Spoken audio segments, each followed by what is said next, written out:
If you're in week 7 of marathon training or any lengthy training block and everything suddenly feels harder, congratulations, you're normal.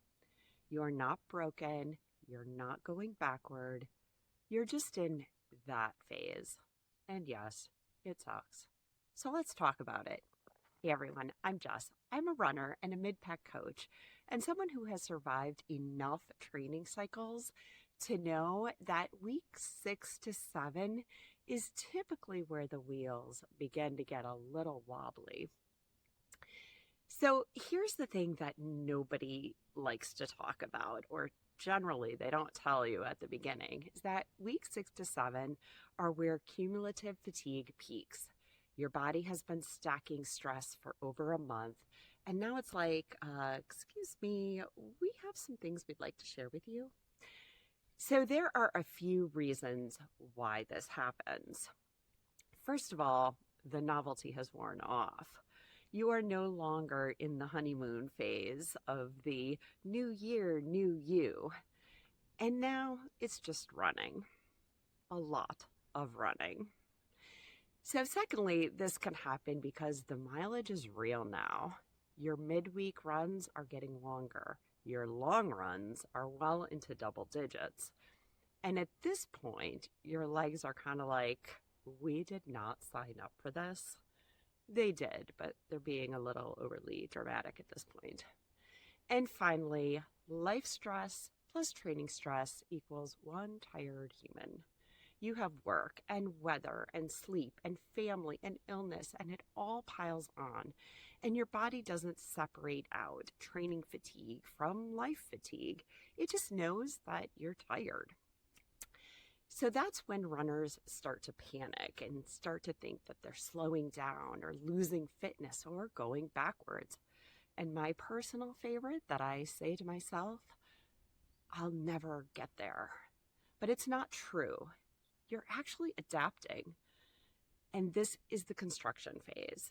So this phase is literally where your aerobic system is building. You're supposed to feel heavy and you're supposed to feel slower.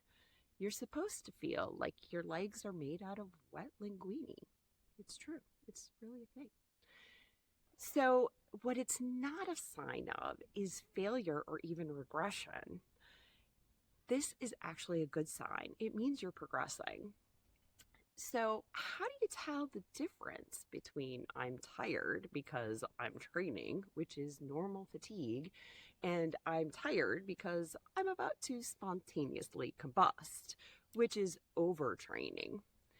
So normal fatigue would look like heavy legs, that off feeling, a slower pace, or difficulty getting to your faster paces. Low motivation, you don't feel like running, but you do feel like napping, and mild irritability. Wait, is that a running thing? Whereas overtraining, the red flags are much more noticeable or measurable. And these are things like an elevated resting heart rate or a lower HRV, poor sleep, mood changes, zero appetite or less appetite, which is a huge red flag if you're working more. Your workouts begin to really suffer or you feel down. So if you're in the first list, welcome to week 6 and 7. If you're in the second list, though, you may want to adjust your training just a little bit. So, Jess, how do I adjust my plan without derailing my training? I'm so glad you asked, because this is where runners set themselves back if they choose wrong. If you feel tired, you want to push harder and think, I need to work harder, or sometimes they bail, and neither of those two things are a good idea. So what is helpful is to slow down. Make your longer runs or your harder runs easier. Your legs will thank you. Your ego will survive. And your friends on Strava giving you kudos aren't paying attention to your pace anyway. And if they are they really your friends? So what is slow? Everyone knows you should be able to hold a conversation during your easy runs. So here's a great test. during your run, because I know you have your headphones in, just pull that phone out of your belt and call a friend.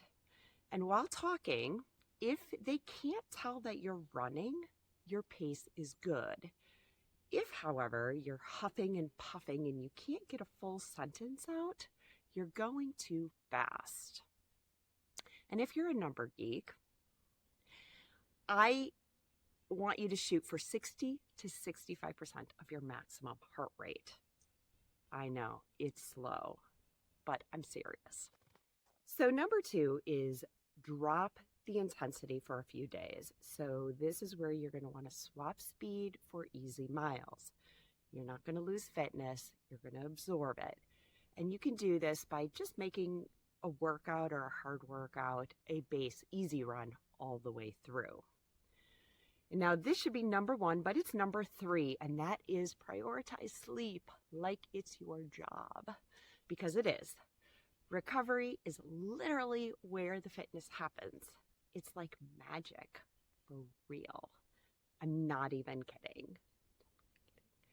But I'm not kidding about sleep. If you want to focus on just one thing and getting one thing right, that is prioritizing your sleep.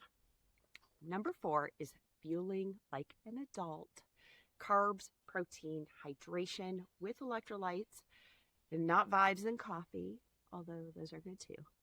And while we love the sun, we don't photosynthesize. So please eat and drink to match your energy levels.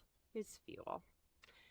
And finally, number 5, remember the long game. You are not training for week 7. You are not training for Thursday. You are training for race day. And having done this 14 times before, I can guarantee with 100% certainty that on race day, you will not remember anything that you did in week 7. Okay, I'm 99% certain. So listen, week 7 is the messy middle. It's part of the training block where you question your life choices, your goals, your sanity, and whether running is actually a hobby or a slow motion breakdown. But this phase is temporary. You will get through it. It always passes. And on the other side, you are stronger. And you know what doesn't kill you and all that? So if you're in week 7 and everything feels harder, you're not falling apart. You're building the foundation that gets you to the start line, healthy, prepared, trained, and ready to run. So if you want more coaching videos like this and want to follow my journey to a sub-4 marathon this May, hit that subscribe button and check out my other videos. I actually even have one on recovery where I sing Kenny Rogers. So go check that out and keep moving forward.